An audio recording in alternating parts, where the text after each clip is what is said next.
The real question, as again was shown earlier by Dr. Chindrumla, is that how do we translate this information into real clinical benefit, again bearing the fundamental principles of optimizing cures versus potentially minimizing the toxicity.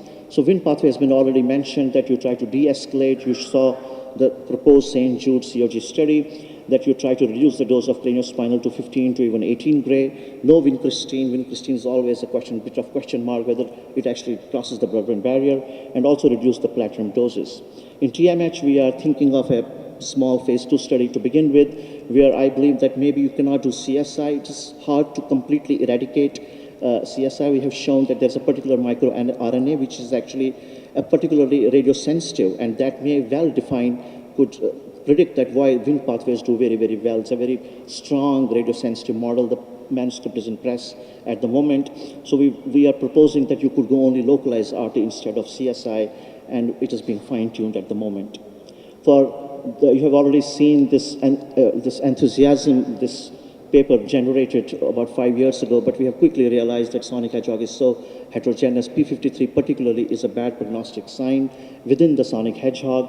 We have seen that all those smoothing inhibitors do have a potential. The study the case that was shown was also an adult, and also has a risk of extracranial metastasis, but seems to be working very well in adult sonic hedgehog along the patch1 mutation, but seems not to be working in infants because they have SUFU mutation, and half of them have MYC amplification as well.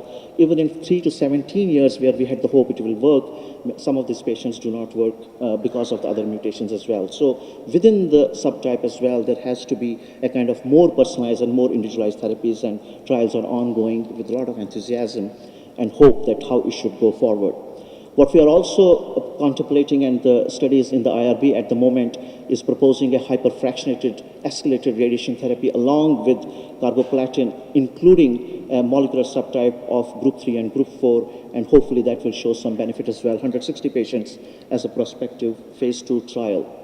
At the end, I would welcome you to this growing society of Indian Society of Neuro-Oncology.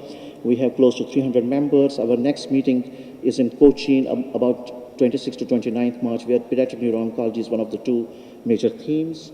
And lastly, I'd like to thank my group, the patients and their families, all members of neuro-oncology DMG, particularly the basic neuro-oncology scientists, my colleagues from radiation oncology, pediatric oncology, neurosurgery, ICMR, and the in-house charity that we run, Brain Tumor Foundation of India.